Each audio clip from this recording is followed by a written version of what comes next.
very riveting presentation. I'm looking forward to knowing more. Awesome. I have a good problem. Okay. I sold an original piece before it hit the wall. Awesome. Hasn't even had an art opening yet. What? Wait, And just out of curiosity, did you yes, did you show your process somewhere, social media, or you emailed it, or somebody saw you doing it? How'd you sell it already?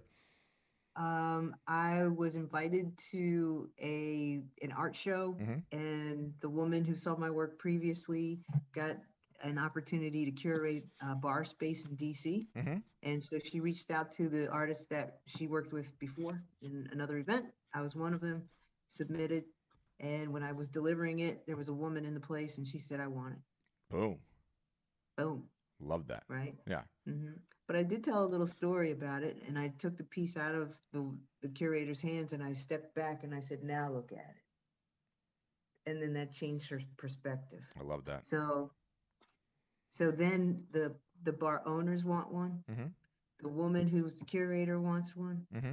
And then there's a couple people like my hairstylist, I've just kind of like casually said, I had some good luck, put it Mm-hmm. up on Facebook. So now I've got these other prints. And I was wondering, two things. Mm-hmm. Does art storefronts have like a way to print and drop ship? Yeah, of course, of course. So we're Yay. yeah, so we're integrated. We're integrated with a printer on the West Coast, printer on the East Coast. They're more or less the same. You pick which one you want to use. Order comes in. You pay the wholesale price. Well, the order comes in. You get paid. Printer gets paid. Printer prints boxes, slaps your logo on the side of the box if you want, and then ships it. You touch nothing. You don't have to do anything. You have to send an email. You touch nothing, which is the way that it should be. Every artist needs to be on print on demand, whether they use us and sign up or otherwise, because you guys dealing with prints and dealing with the admin of prints and worrying about shipping is not a good use of your time.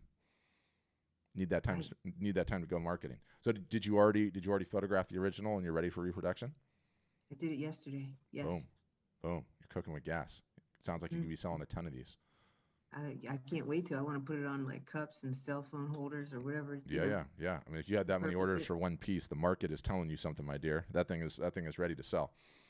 It's called Drunk City. It resonates with a lot of people. Yep, yep, yep. I can Um, imagine that. Here's my second question, if I Hmm. may. Please. NFTs. Yep. Just thinking about like how to make sure that it doesn't get duplicated without me getting paid. Yeah, I mean, it's full disclosure. I'm a mild crypto nerd. Okay, I bought my first Bitcoin when there was $6.95. That's how early to the Bitcoin party. I obviously did not keep a whole lot of those. Otherwise, I wouldn't have been on this webinar. Um, I would be flying my jet around. But I like NFTs. I like what they portend for the artist. I think they have an incredible future, but they're also like the hype machine of all hype machines right now. Like, if you asked anybody on this call how many people own crypto in any capacity whatsoever, it's going to be two or three hands that go up, if that at all. If you ask how many people actually have a MetaMask wallet, which is what it takes to buy an NFT, not a single solitary person is going to reply that they've ever done that. It's still somewhat difficult to buy them. It's still somewhat opaque on how do you actually take custody and what that all looks like. So NFTs and the sales that have been generated in that space represent an expansion of the art market. You got a bunch of people that have made a lot of money on crypto that are supporting the movement, that like it conceptually. And so your traditional art buyers are not in that pool. New art buyers are in that pool. And you can reach them and you can get their attention, but it's going to take marketing work just like anything else. You can't just go right into that marketplace and make a ton of money. So we're investigating sort of what the best way forward with NFTs is, how to do it, how to integrate them into our stores. Currently, if you have one listed on OpenSea or any of the other platforms, you can just grab the item, throw it in the store, and it links to OpenSea to handle the transaction. So we have some people that are selling them already, but it's unless you're a hugely passionate tech person, Andrea, I would say it's not the biggest problem you have in your business right now. If anything, if you're mega fascinated by it, take 5% your margin time and spend it on understanding NFTs. Spend the rest on the nuts and bolts of marketing your business and growing it. Gotcha. I appreciate that. Yeah, It is about community. So, yeah, you have to build that too 100%. for the NFT world. Yeah, 100%. Everyone loves to like always cite to me. Um, Beeple was like, that's the name of the artist, Beeple, Beeple. The first artist that sold $96 million worth of NFTs in a single solitary week. And that everyone was like, oh my God, this is the greatest thing ever. Let me just rush and get there. And you read all the articles that were talking about him, and maybe 2 out of 10 articles mentioned that dude committed to the 5,000 project. He's a digital artist, but he did an original piece of art 5,000 days in a row. It's 13.3 years or whatever it is, or 5.6 years. What I can't now. I gotta do the math again. I can't remember. 13.3 years. I think that's what it is. So no one's over there making a fortune by just showing up and listing all their stuff. The people over there that are making a fortune have been grinding on their business and on their marketing for a long, long time, right? So I think that's an important one. 13.6 years. Jeez. So that guy was grinding. But anyway, I like where your head's at. Thank you. Thank you. Now I don't want to take up all the time, Mhm. but I find the last one. Yeah, please. If you were me, Mhm. right, and you have a piece that people are seemingly, they like it, they want to buy it.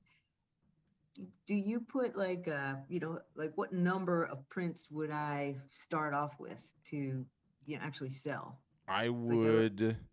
So how people say a perfectly balanced diet. Has like a little bit of this, this, this, and this. So the perfectly balanced art selling is originals, limited editions, and prints. Sometimes in the limited editions you can do embellished prints, right? Like if that's a thing, right? Like what you know what I mean, when you get the canvas print and then you paint on top of the canvas a little bit to sex it up a little bit, make it look original and new.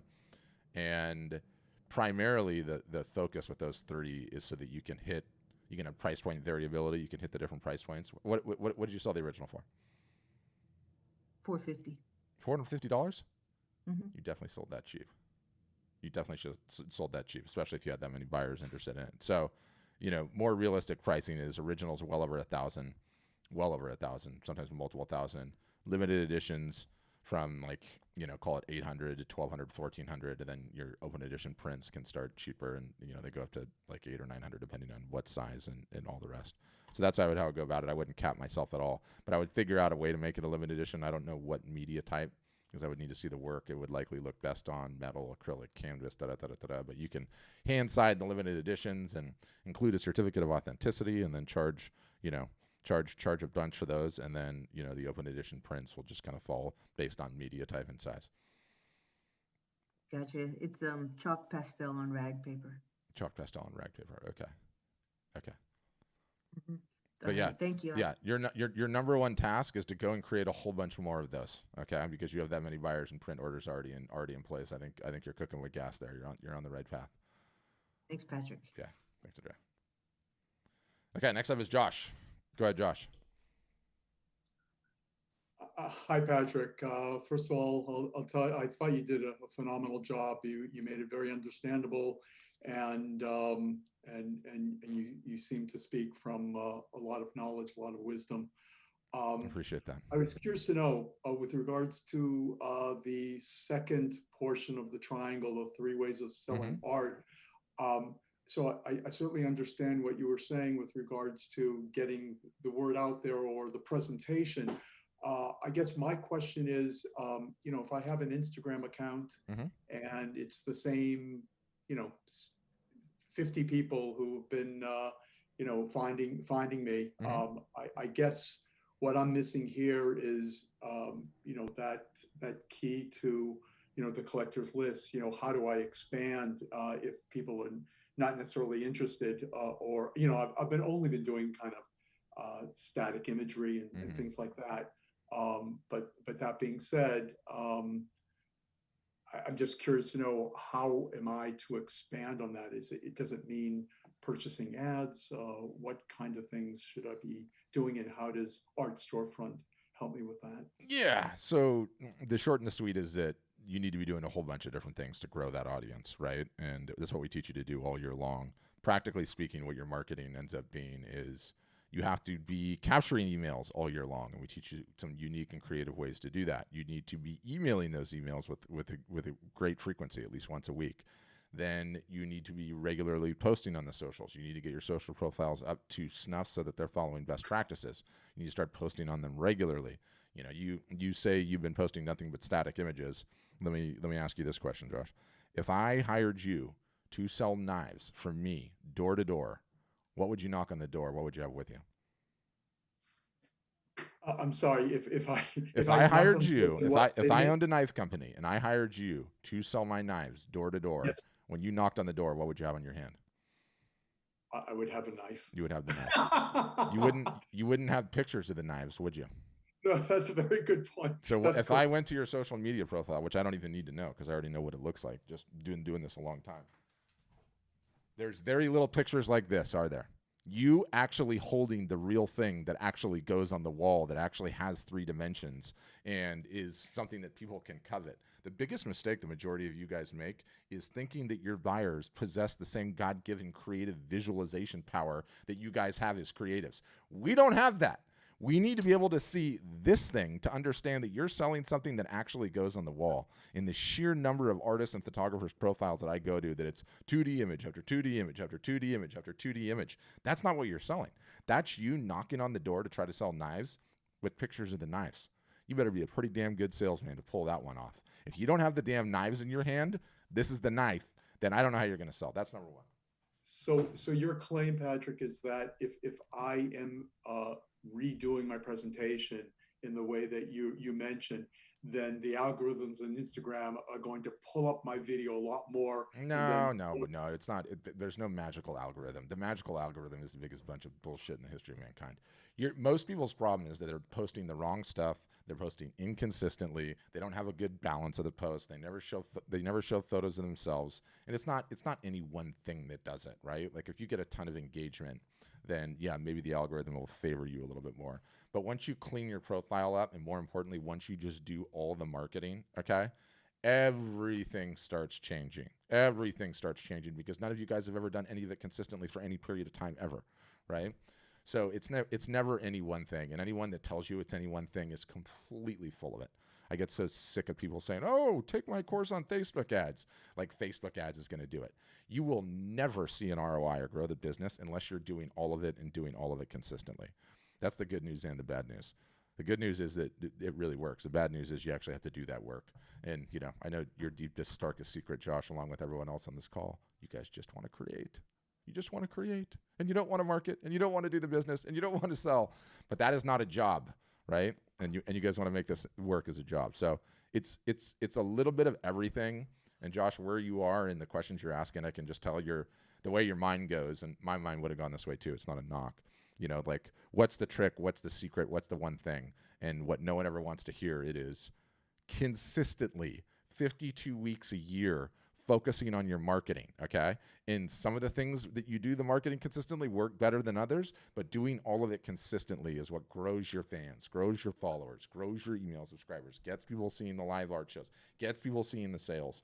And it's never any one thing. It's all of it working together in tandem, in concert, that makes the difference. Good words. Thank you, Patrick. Yeah. I wish there was a shortcut, but like everything in life, there never has been, there never will be. Salvatore, go ahead. Or is it Salvatore? Oh, it is Salvatore. Salvatore Salamone. I mean, that's got to look good. That has got to look good in the signature section of a canvas. I'm just saying. Just throwing that out there. Sure. Well, it would, but I actually perform a role where I work at a very high-end gallery. Mm-hmm.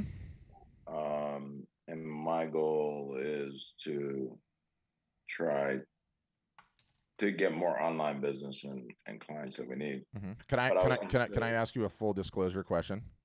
Sure. What percentage of pieces over $10,000 that you sell are negotiated on? Almost all of them. Almost all of them. Okay. I haven't had someone like you that say they works at a high-end gallery. And the thing that I get more than anything else is that I'm never going to run a sale because it cheapens my art, right?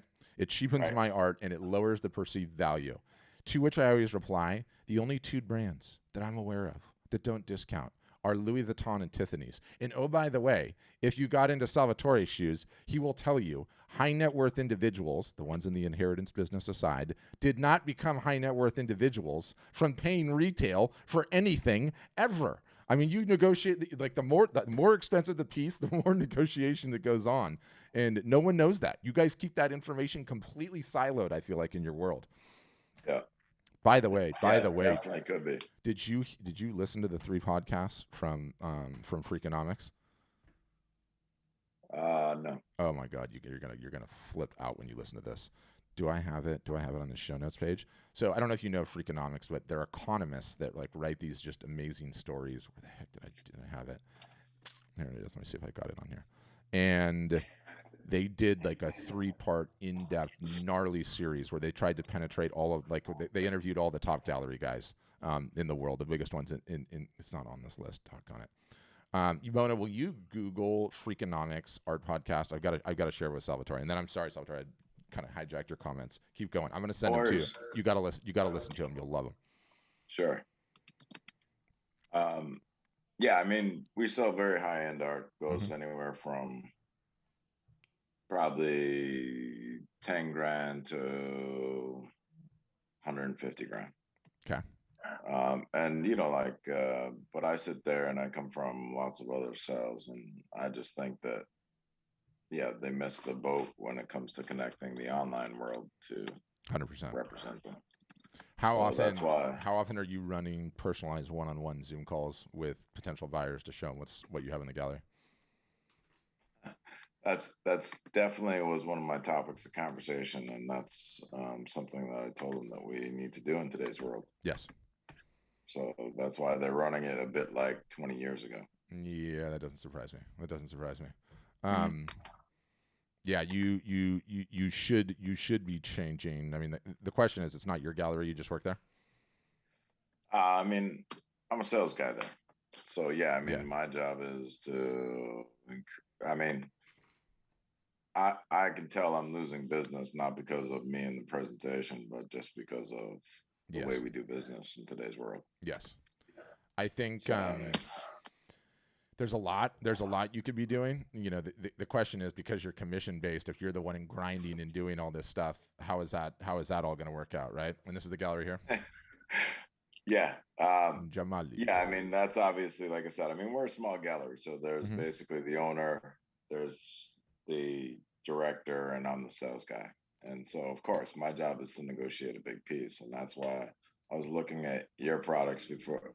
I mean, I'm revamping the website, but that's the horrible website that they have now. And as I say, I mean, I was running parts of the social media, but yeah. Well, you better get going on this one. No post yet is not going to get you there, right? Did you read, or have you read the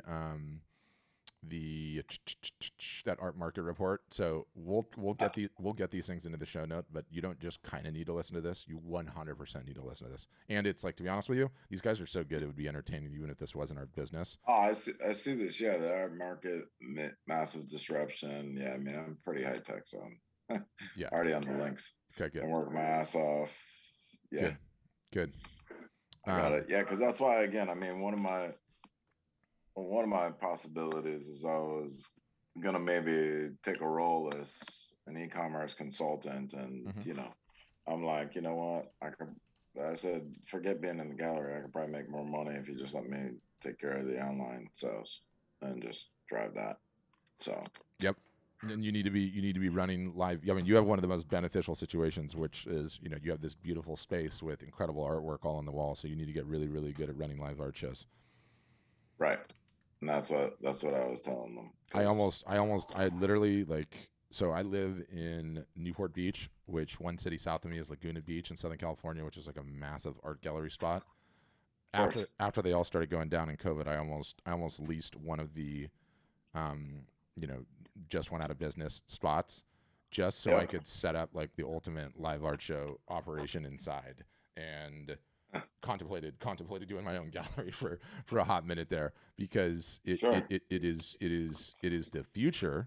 And like, look, this was more so when COVID was a bigger scare, but a lot of times these guys want to see the art without having to leave their house, and you better make it damn convenient for them to do so. Hop into a Zoom. That's what I said. I mean, I use 360 cameras now, and then and that's where I say, 360 and VR is the future for an art gallery. So that's one of the goals of what I'm trying to do there versus the way they do it. Yeah, but I mean, of course, I gotta cut myself a contract for a piece of it.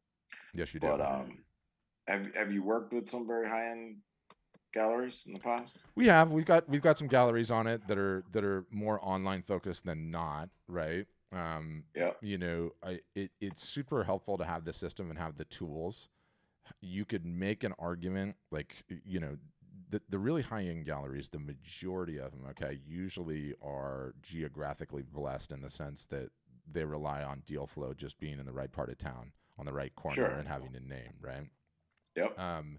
Once you get sort of stuck into that business model, then anything that cannibalizes, meaning anything that might screw up or alter those sales in the slightest, there's like a scarcity mentality amongst galleries. Like, no, that's not what we do here. What we do here is we get people to walk through our front door. That's how we grow this business, right? So Yep. that sort of requires a serious come to Jesus with the stakeholders, in and of itself. But to think like your art, like art is truly one of these commodities where you can ship it anywhere in the world, right? And you can have access to any, and so it's really myopic to think that you're going to like just rely on walk-in traffic or local area types. Like, you want to be hitting all of those influencers, and that's where the marketing comes in, and then nothing changes. Whether you leverage the full-blown e-commerce system or not, Yep. you can decide, right? You can decide when to show it and when not to show it. So, there's a bunch of different ways to play it. But yeah, we could certainly help you, but it sounds like you need to have some buy-in conversations first. Yeah. Like I said, discuss a little bit more in depth. But yeah. Yeah. Appreciate the time and the referrals over to the podcast, because I just see them and they look super interesting. Oh, it's gonna blow your mind. It's gonna blow your mind. It's just really, really interesting, the job they did about how opaque it is. And Guy, the one takeaway from that podcast, and there's many, 99% of artists' work never appreciates in value. Yeah. Even the stuff sold in the high-end galleries. 99% sold in the high-end galleries, the work never appreciates, or thereabouts. I might be off a percentage or two on the stats. And the world is so opaque, okay, at the high-end gallery side, that some Scandinavian guy tried to make an app in the App Store, okay, that would track all the sales at galleries, right? And to know who the buyers were to the best of his ability, to try and get an idea of like what's selling and what's moving. And before he knew it, you'll hear it in the podcast, before he knew it, his apps were just magically kicked out of the App Store, and they didn't even tell him anything. So the art world was like, bro, no. You're not sharing this information. We have a very good thing going here, and you are not involved. You are not invited, right? That is so interesting. Yeah. Wow. But I get it. Like, the ones that are at the top of the top, like, serious deal, right? Serious deal. I mean, I don't know how many, Salvatore, I don't know how many of these things you've heard of, but I normally rail on the galleries, because I think for most artists, it's like a tenant-farmer relationship. Like, I've been in this business long enough now, and I've seen my customers through like a 5 to 6 year evolution, which ones are like truly killing it. And for me, in order for an artist to make it, if you do not know who your buyers are, and you do not have the ability to cultivate collectors, and I define a collector as someone that'll buy in upwards of 5 pieces over the course of their lifetime, 5 up to 20 or 30. If you're an artist and you don't know who those folks are and you can't market to them, I don't know how you make it in this business long term. I really don't. Because, we have customers, and I said it in like the little presentation up top, that before their art even sees the light of day, 50, 60, 70% of it is sold because they've cultivated the collector list. Boom. Snapped up. Done. Before the public even gets to see it. And, you guys keep all that information, and rightfully so. You pay, I mean, I understand the model, but, it's not a great gig for most artists. And the amount of artists that are really, really crushing it in the gallery model is like the amount of people that are playing in the NBA that are basketball players. Sure. It's a low figure, it's a low figure, which is not going to change your business at the end of the day. If anything, you guys have first pick of even more artists, because half the damn galleries closed in COVID. Well, yeah, I mean, we are a single artist gallery. Oh, it's only one artist? That's what's unique. Oh, wow. So, but like I said, I mean, the problem is their problem is their own success. So their own success is we've been there 12 years, but they still want to do business the way they've done it 12 years ago, and we're a post-COVID world. Yes. So that's why we're not seeing the same business that we did, unless somebody happens to walk back in that bought before. Yeah. Yeah. It's all good. Super interesting. Good luck Appreciate with it. Come see me after you've had the talks. I'd love to hear how it all shakes out. Yeah, we'll definitely talk. All right. Thank you. Thanks, Dastiger. Did I screw it up or no? I think it's Dastiger. I don't know. Otherwise, you got to tell me how to pronounce your name. Or is it Dastiger? I don't know. You'll have to unmute. Mic icon, bottom left-hand corner.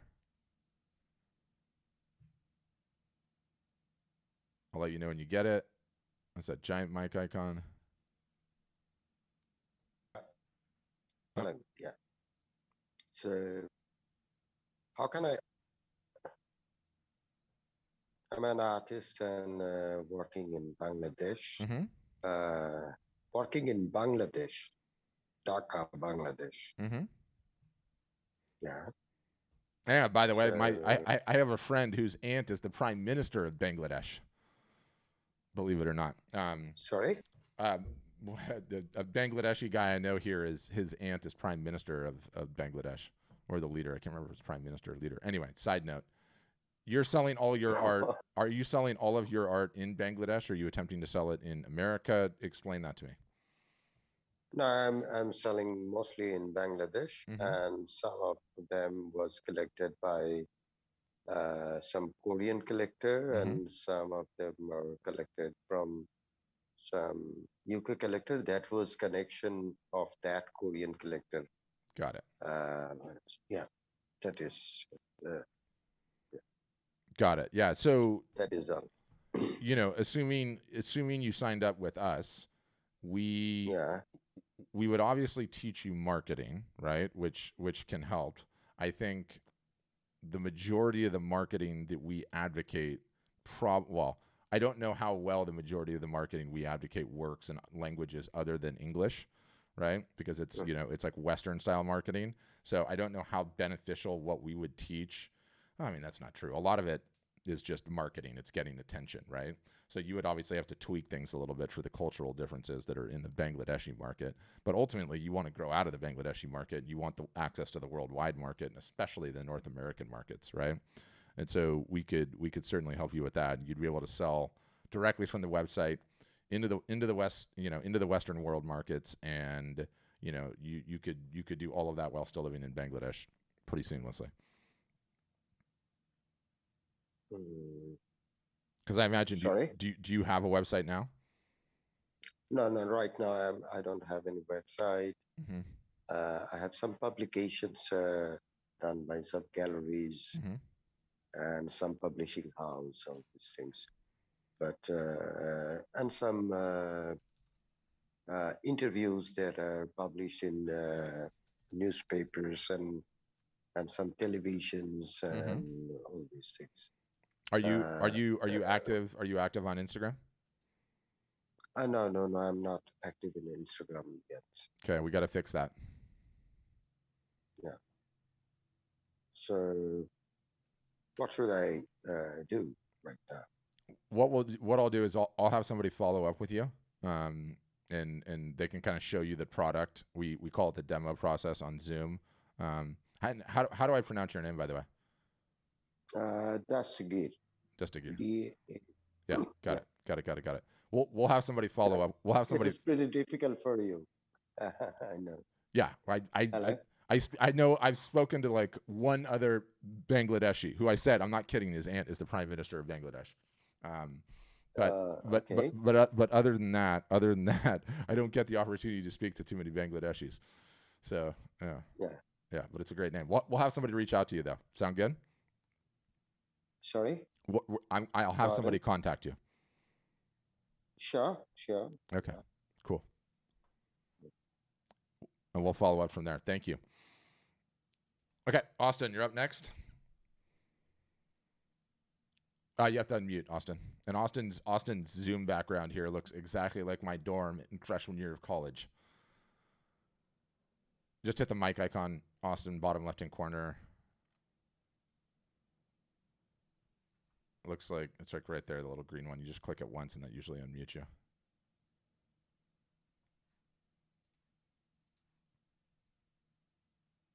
Oh, Austin, this is not saying a lot for the younger generation, my friend. If you can't find this, what are the 60-year-olds going to do, dude?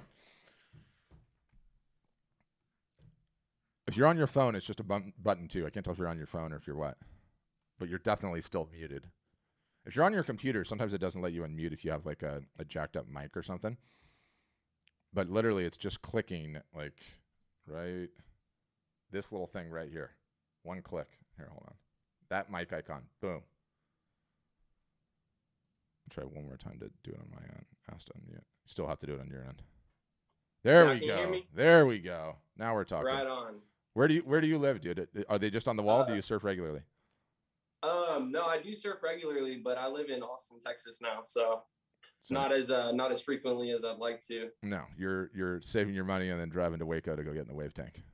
Yeah, right. Well, they have one close to Austin now too, don't they? I think they do. Well, they had the one in Austin. But they closed it a couple years ago, and now it's like a private like surf league thing that you have to be a professional surfer or whatever.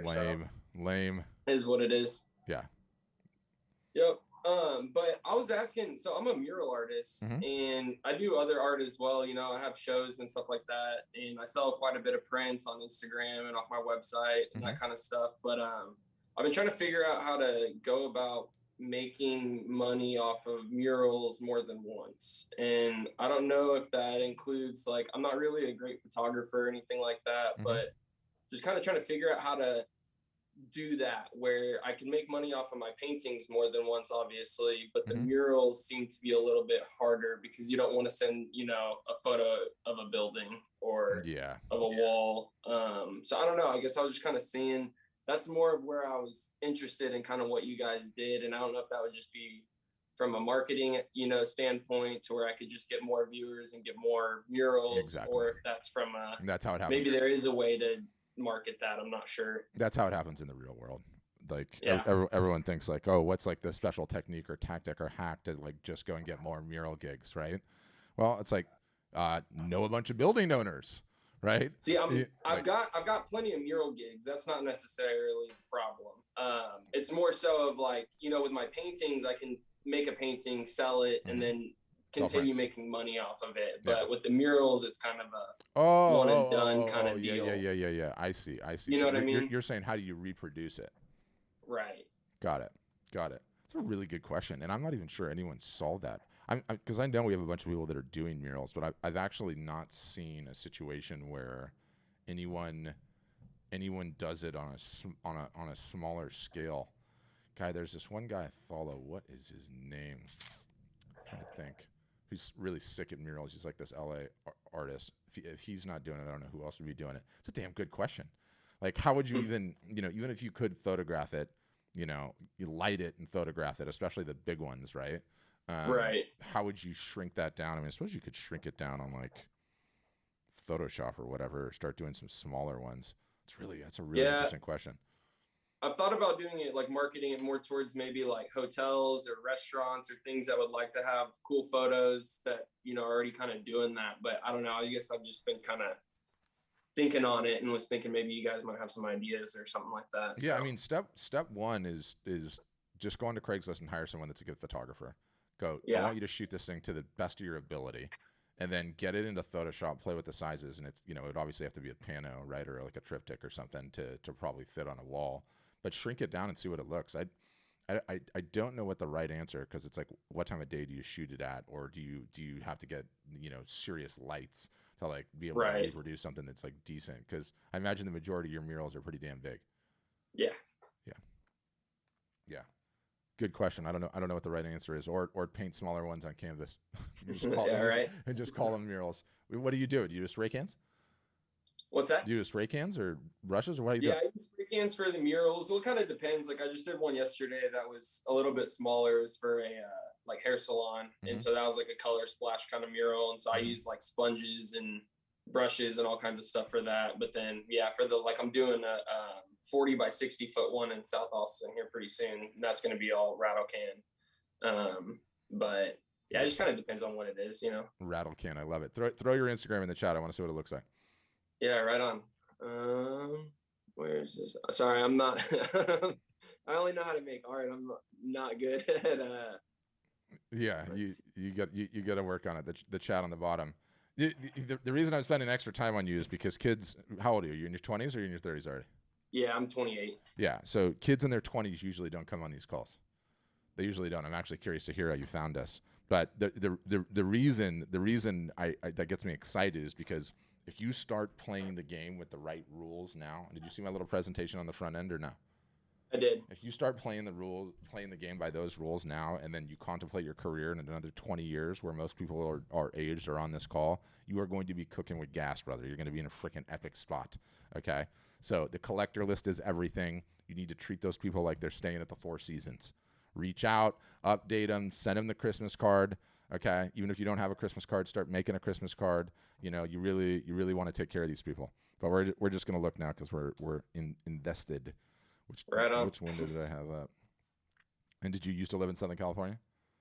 No, I didn't. I've actually lived in Texas. We've just been storm chasing since I was a kid. Nice. It's making me log in here. Of course it is.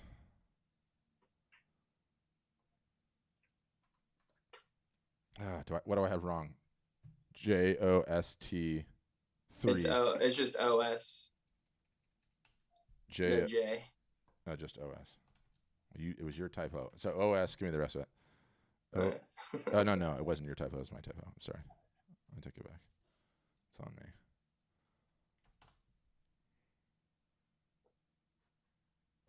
There we go. So there's the mural on a bus. You know what? This infuriates me. Every time I try to open something on Chrome, in Instagram, it doesn't work. Do you know who this is kind of giving me vibes of? Is the guy that used to paint the Lost surfboards? Oh yeah, Drew Brophy. Yeah, really good dude. That's my godfather's good friend. He's huge inspiration. Yeah, he's awesome. I've met him and I met his wife. She's awesome too. I've actually been down. I have her book actually. It's really, really great. I recommend it to like every person that I know that does art. Yeah, Maria. She's epic. Yeah. She's epic, yeah. I know I actually know her pretty well. I saw her on Instagram Live and I was like, Maria, what's up? But anyway, you should sign up so I can start pounding the right freaking methodology into your head and teaching you how to market properly. And by the way, cool. Are you ignoring Facebook? Not really, but Good. I'm not. Yeah, kind of. Yeah, no, I know. Everyone's I post all my stuff on there, but I don't really like go out of my way to do a lot. At a point, these goofy things are going to win. Okay, I don't know when it's going to be. Maybe it's 5 years from now or 6 years from now, and no one's got as much money as Facebook. And despite the fact Facebook is not cool for your generation and hasn't been for a long time, I do think putting a little water in there, just don't ignore it. Put a little water in there, and once it pops, you'll benefit from that. Right on. And I'll fish around on the mural thing. Cool. Well, I appreciate it. And learn how to use Zoom, okay? You're a millennial, for God's sakes. We need your computer skills up to par. Yeah, for sure. All right. Right on. I appreciate it. Yeah. Thanks, Austin. Okay, Jane, you're up next. Go ahead, Jane.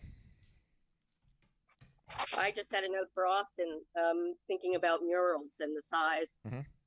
There are so many permutations of ways that could be, once you've got it photographed and the ability to reproduce, it could be used. I mean, think of panels of screens, think of that are joined together, or various products. I mean, depending, hangings or things that at a smaller size perhaps, but because it's a mural, it has that power of space and sort of being not just a picture on a wall, but being a presence.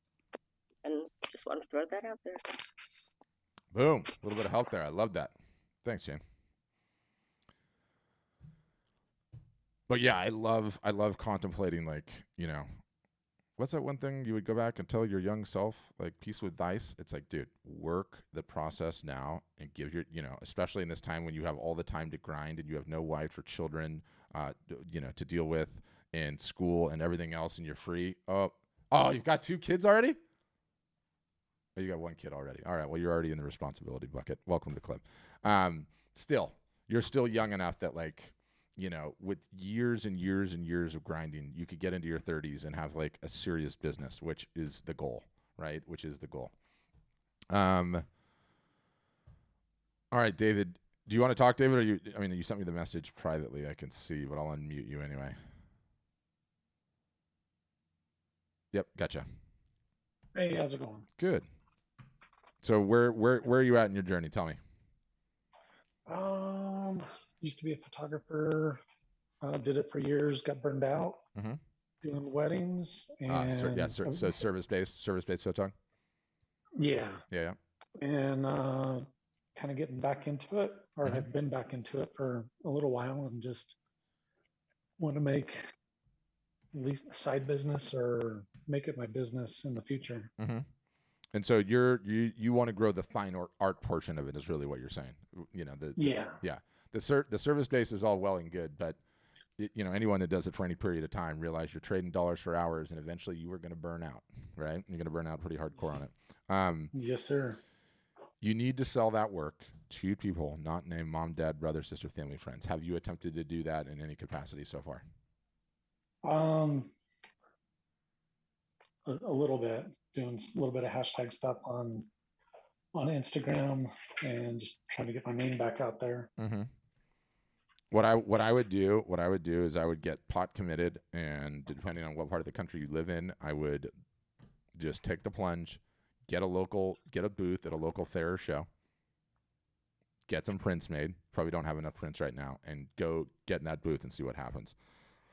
And the reason is that the question that he asked me, like, hey, you know, he sent me this privately, so you guys didn't see it, but hey, will you take a look at my work and, you know, give me an honest assessment about whether or not it'll sell? No one can do that for you. Absolutely no one can do that for you. The only one that can tell you is the market at large. And more often than not, when you ask that question, people will fluff your ego whether the work is great or not. The only thing that can tell you, and full disclaimer, okay, I don't normally keep this much cash on me. I sold an old car like an hour ago, so I have this like stack of cash. The only ones that can tell you, is the transaction, right? Which is why when you actually get in a booth and you set it all up and you have conversations with strangers, you know dead to rights whether or not the work will sell. Now, if you have a decent following on Instagram or Facebook, you could also take the live art show approach. Did you see the presentation at the beginning of it as I went through the live art show thing? No, unfortunately, I missed it. Okay. I want you to go back and watch it. And then in addition to that, one of the things I'm going to send all of you guys, because I'm real fired up about these live art shows and then some, you know, there's a guide in here, and it's how to run live art shows, a quick start guide, okay? And I give you in here all of the reasons why these things are awesome, and so you can scroll down and read this. But down here at the bottom, it says download the guide. Send me the guide, please. Once you get in here, it is the equipment you need, inventory and pricing, how to get paid, where to stream the show, the actual show, how to announce the show, what to do after, and on and on and on. And so, you know, there are videos that walk you through like literally every single solitary step. You will have to hear and see my ugly face again. But other than that, I walk you through how to do the entire thing from start to finish. And, you know, assuming you had a decent social following on any of the platforms, you could try that first and then do the booth thing second. But you got to get the work in front of people. You can't ask people's opinion. The only thing that matters is the transaction happens. Okay. Yeah, I've got 400 and something on Instagram, and that's 500, 600 on Facebook. You're good to go. Do you have any emails acquired as a result of any of the? No, my current site doesn't collect them. So unfortunately. What about previous clients to the service portion of the business? Yeah, I've got some. Yeah. Yeah, but you're like, I don't want to just email out of the blue. Hey, I was at your wedding 10 years ago. I know what you mean. I know what you mean there. Yeah. But yeah, those are all the sort of things that we could teach you. But ultimately, again, I've been doing this for a long time, so I'm making assumptions, but I've been doing it a long time. You know, early on, you're like, I want to do this. I really have a passion for this, and I photographed all this stuff. And I have this portfolio of fine art that I think is awesome, and I want to go and see if I can sell it, right? And what most people do is they do all of the things except the only things that matter, which is getting the damn work printed and getting it in front of people's eyeballs such that you can sell it. There's nothing else that matters. If you're working on anything else, you are bullshitting yourself and wasting your time, okay? So don't do it. Get it in front of people however you can do it. That's number one. Number two, you might get into a situation where you're selling some stuff here or there, but you just don't feel like it's taking off. And what most people do at that point in time is they quit.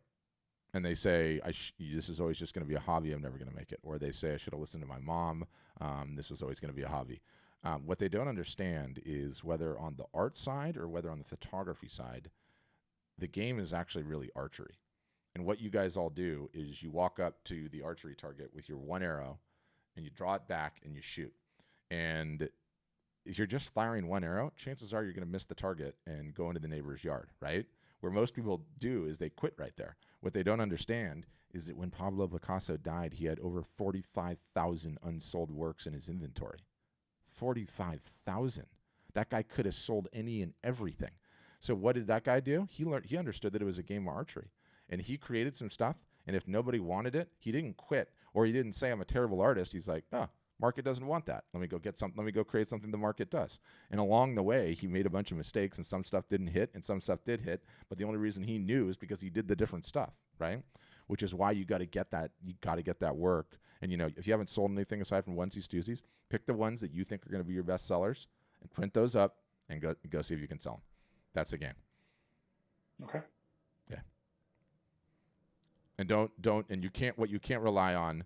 And thank you for the question, David. Is why I stress the transaction needing to happen, because if I drove to your house, David, and I picked you up and I said, I'm going to go drive you right now down to the local ATM. There's no button on the ATM machine for likes, for comments, for shares, for everyone tells me my work is great. There's no button for I'm in a juried show. There's no button for I won best in show at the local art, this, that, or the other. None of that nonsense matters. You're trying to build a business, right? So you got to take the shortest path possible to sales, get the feedback, see if it sells. If it sells, then you got a business. You just got to start marketing. If it doesn't sell, then you've got a subject matter issue. And the market, David, is the only one that can tell you. No one looking at your work can say a doggone thing. You have to see whether or not it can sell. And I'm assuming if you were a service-based photographer for all those years, the work is probably plenty competent in terms of framing and exposure and focus and that. So it just kind of comes down to whether or not your subject material is resonating. So that's how I'd answer that. What else? Questions? Paul, I feel like you've been brave this whole time with your camera on, so naturally I'm going to have to pick on you, see whether or not you have a question. Okay, I'm unmuting you. Yeah.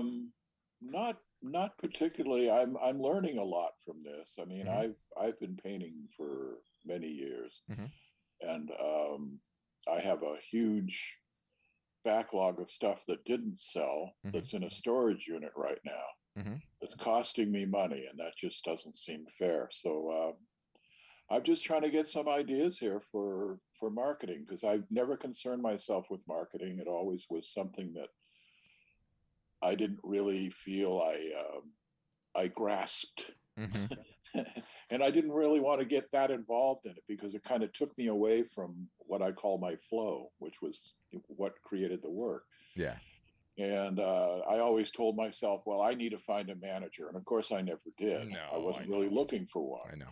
So anyway, so I'm just listening. I'm really impressed with the things that you said, and I'm doing a lot of those things that you said never do. Yeah. Or you're kidding yourself. Yeah. I've got a lot of things out in 2D. I've got a lot of things online, and people go, ooh, ah, but they can't buy that. No. So I guess I need to get things into print. Yeah, you do. Yeah. And start working on the marketing, and then get to work on start selling that shipping container, or that storage container. Yeah, I wish it was a storage container. No, it's one of these pay by the month places. Yeah. Yeah. Yeah. Okay. Anyway, yeah, this is good. I'll probably just kind of sit here and let you get on with. No worries. I appreciate you being brave. Thanks, Paul. Julia, okay, you're up next. Julia's doing some true multitasking right now. Sorry. Of course, you just now decided to get fussy. Yes. First of all, I want to say that I love the area you live in. My mom grew up in Laguna Beach, and awesome. I call her a spoiled brat for that reason, because I absolutely love that area. Especially back in the day, it was particularly epic back then. Yeah, it's beautiful. Hold on 2 seconds. You're all good.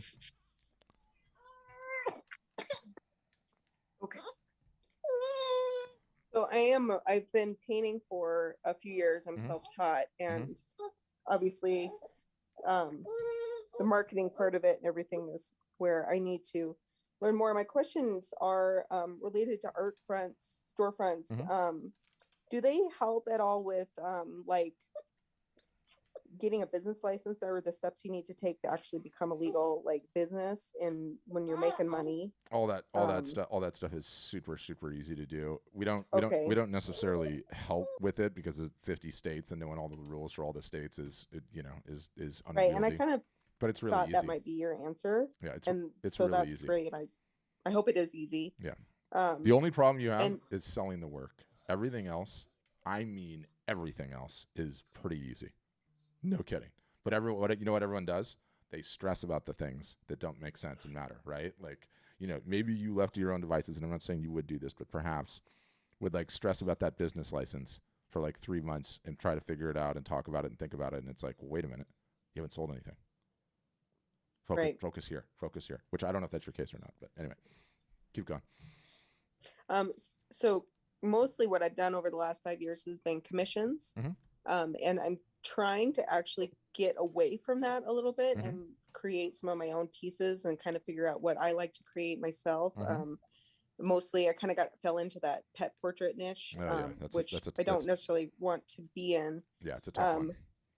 And so what I want to focus on is what I think art storefronts will help me with is the passive income, the prints, and the market, and help with the marketing and all that stuff. But is there an outlet for people who would want commissions through that? Can you incorporate that into your website? I recommend every single solitary artist and photographer has a commission section on their website, whether they take any of them at all whatsoever, ever.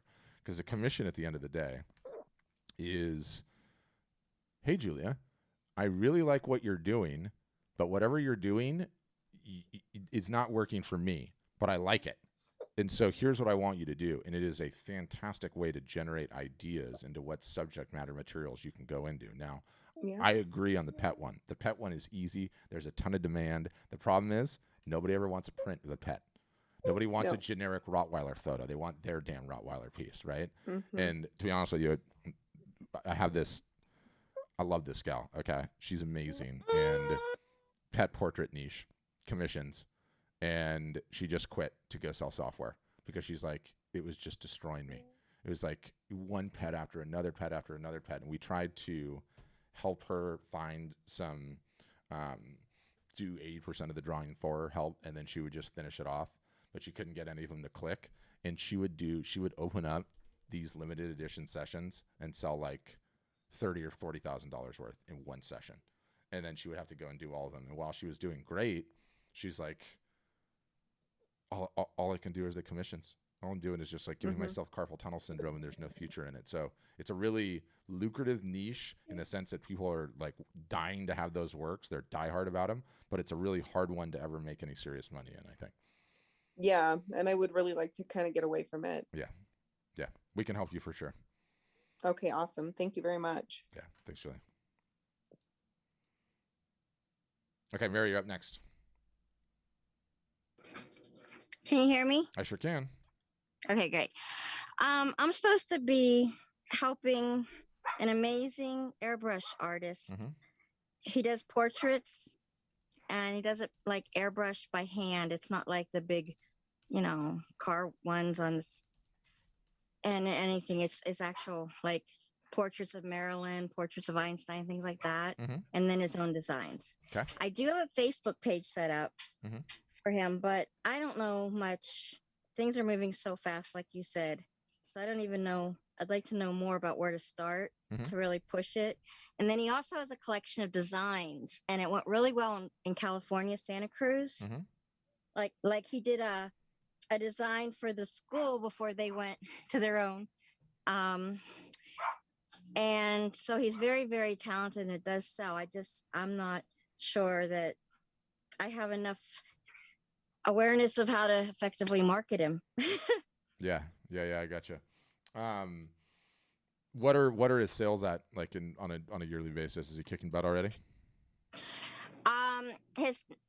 his sales used to be like really, really good. He had Marin County, like different showings and things, but he just developed a whole new technique. And being an artist, like you said, he wanted to just focus on making that process. And the thing is, he's developed it now, but he has to perfect it. So trying to get him to print is just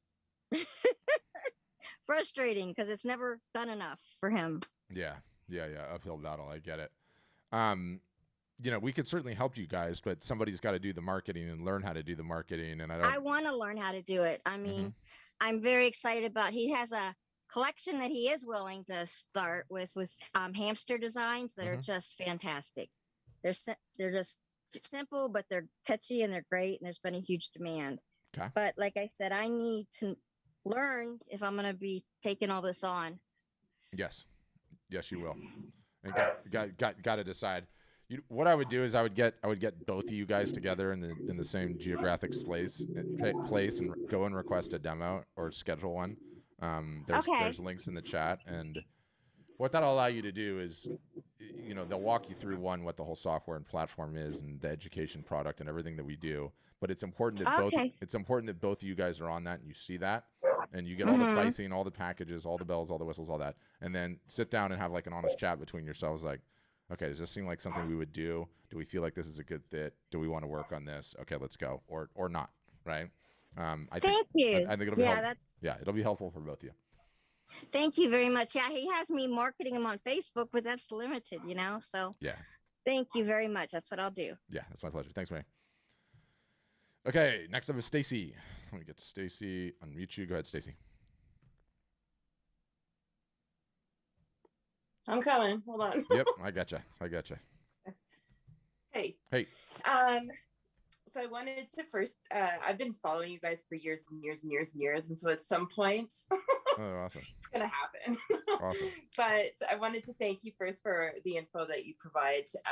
That's right for all of us that, whether we're members or not. So thank you for that. I appreciate you saying that. Just want to touch base, if I could, just for a second on the online art show. Yes. I've been showing once or twice a year since 2017. Okay. And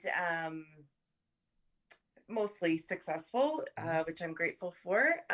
But it's getting a little bit scary to find space to show in. I'm not represented by a gallery, and to rent space is extremely costly. Yeah.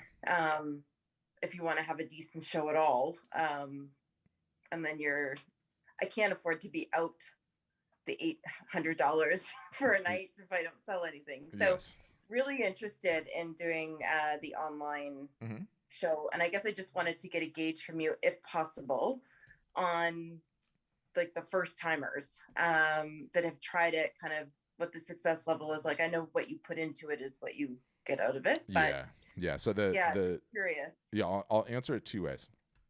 The premise to the question, the premise of your question is flawed, and the premise to your question is no different than, what are the best-selling subject matter materials? If I just know what that is, then I'll have a big business, right?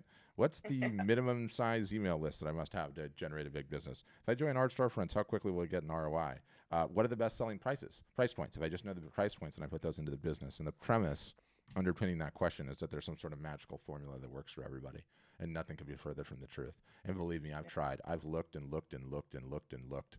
And, I 6,100 customers we have now. And we export the top sellers, and we break down everything.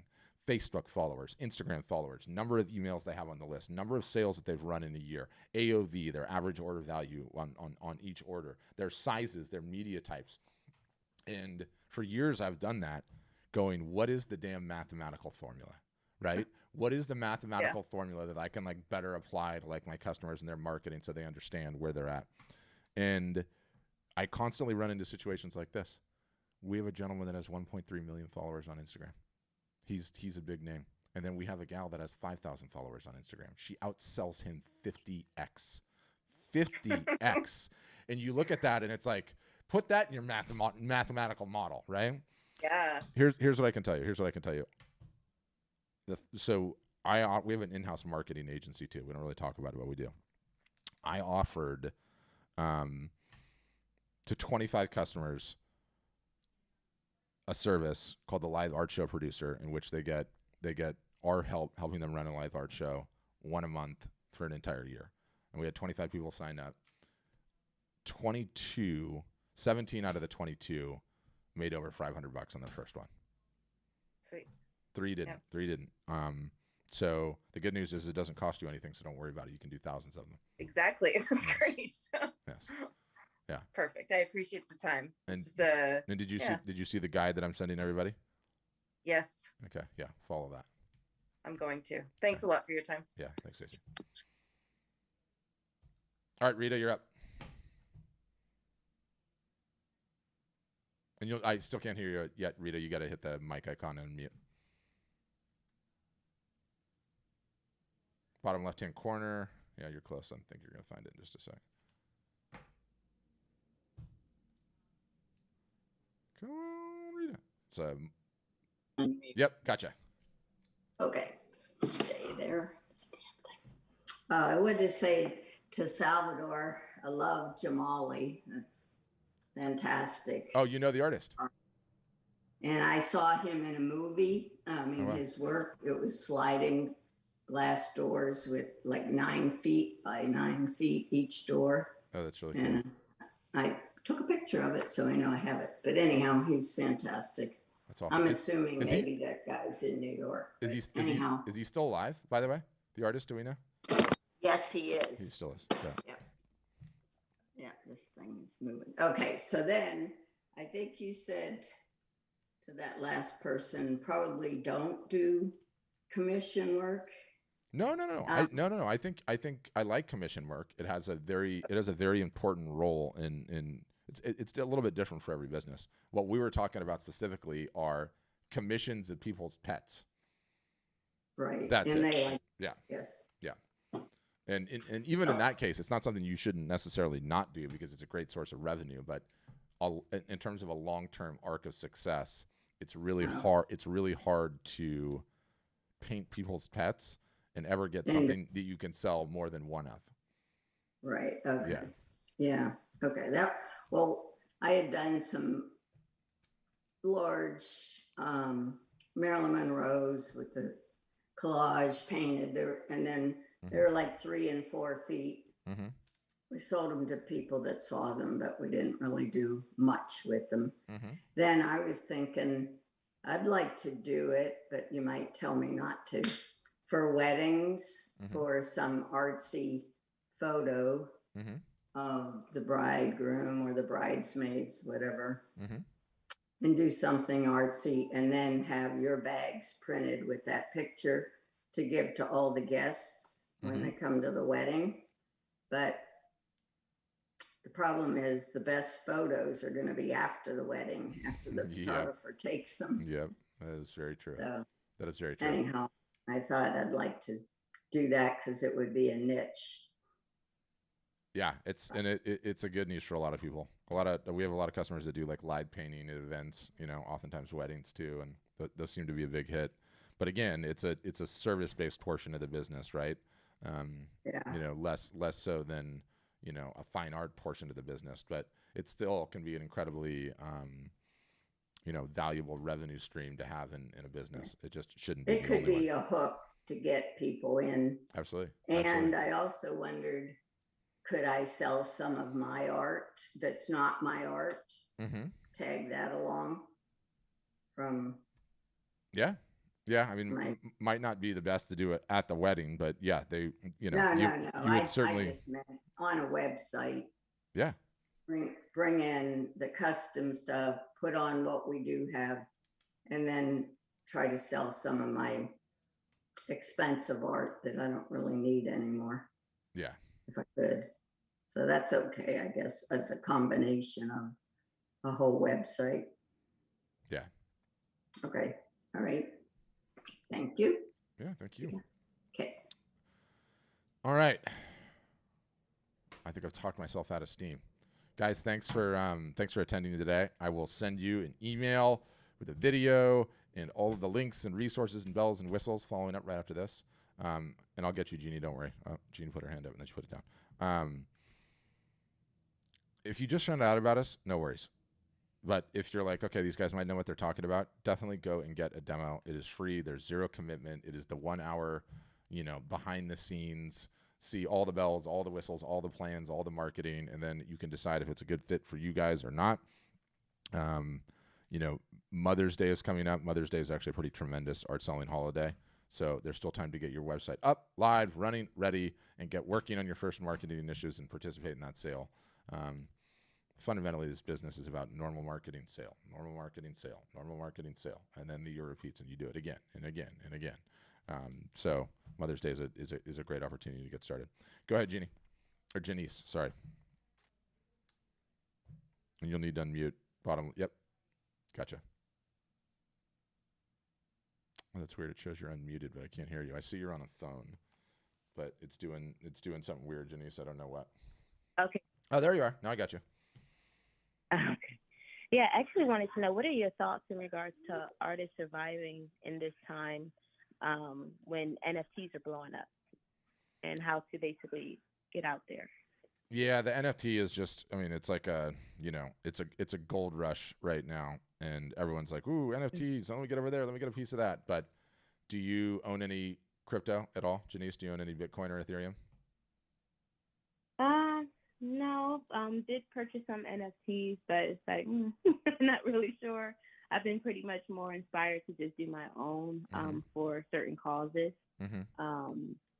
But as far as really getting into it, I'm not too sure. I have been thinking about it for a while. It's just a matter of just jumping out there.